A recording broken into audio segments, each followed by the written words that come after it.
Lepo pozdravljeni. Danes smo tukaj zato, da vam predstavimo naš repertoar v sezoni 23-24.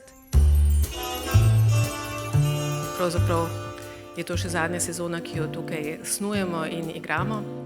Nam je veliko veselje, da bomo čim prej v novih, prenovljenih prostorih tega našega glavnega, največjega nacionalnega gledališča še naprej. Otvoritveno uprizoritev sezone Antigono Dominika Smoleta bo režiral Janez Pipan. Antigona ne nastopa, rada pa se prikrade v sanje. Aktualnost kar kriči iz njenih dvoumnih verzov. Poskus neideološke, ne mara tudi pravične ureditve zadev iz zadnje vojne. Ko v sanjah hodimo za njo, nam kmalu ni več jasno, ali ji sledimo po opustelih bojiščih stare slovenske vojne, ali smo se znašli v grozljive podobe, ki prihajajo k nam iz Mariupolja, Hersona, Bahmuta. Dan, ko jaz ni bil več jaz, napisano leta 2018, se izjemno lucidno, a hkrati nepredvidljivo poigrava s tesnobo in stisko današnjosti. Šimelj Pfenik razprostre pred nami možnost vpogleda v lastno življenje.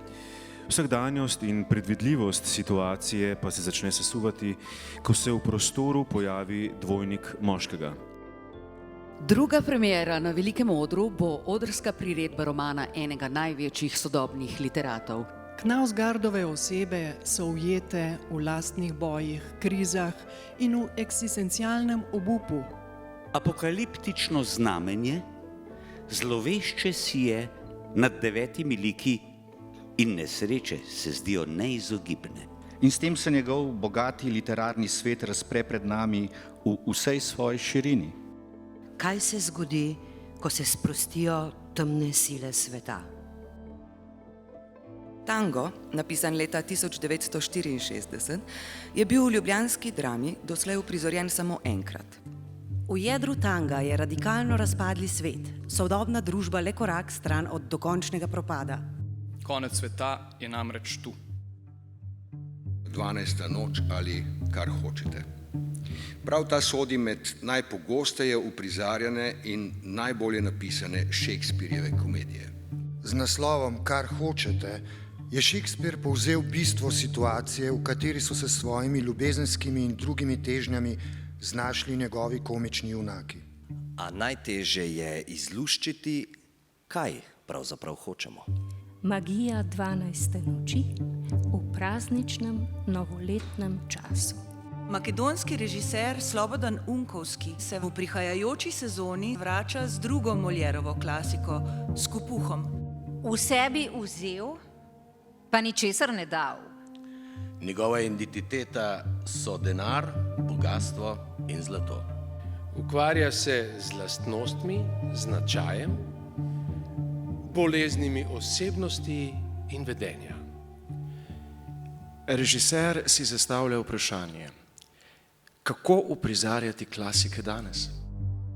V družbi, v kateri smo vsi povezani v prepletu infosfere, je osamljenost dosegla zenit.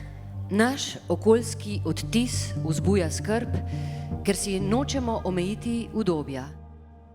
Klasikov ne prebiramo. Kot vemo, oni razbirajo nas.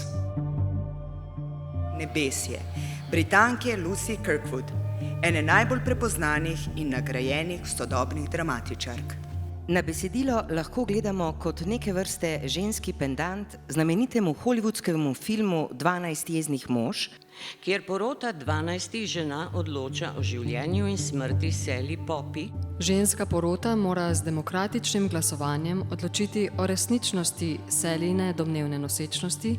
Morala in vrednote porotnic so namreč opredeljene z njihovim razrednim položajem.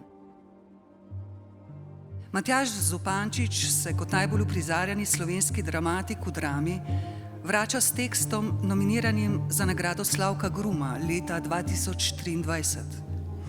Groteskna igra o sodobnem času. To, kar beremo ali gledamo, ni več zgolj in samo realistični dialog s strukturo absolutne drame, temveč neprekinjen proces dekonstrukcije pomenov in pomenjanja, ključen za življenje samo. Cyrano de Bergerac je vse naokrog znan kot izjemen vojščak. Neskončno je namreč zaljubljen v izbirčno lepotico Roxanne. Martin Krimp skozi verze, ki se poigravajo z elementi repa in spoken word pesmi, na novo vzpostavi pravila vezane besede v dramski literaturi. Tako s svežim in sodobnim pristopom raziskuje sram in jezo, ki jo občuti sodobni človek, ker njegova zunanja podoba ne ustreza nedosegljivim družbenim normam. In se v času pobezljanega narcisizma zato sprašuje, kako živeti zares izpolnjeno življenje.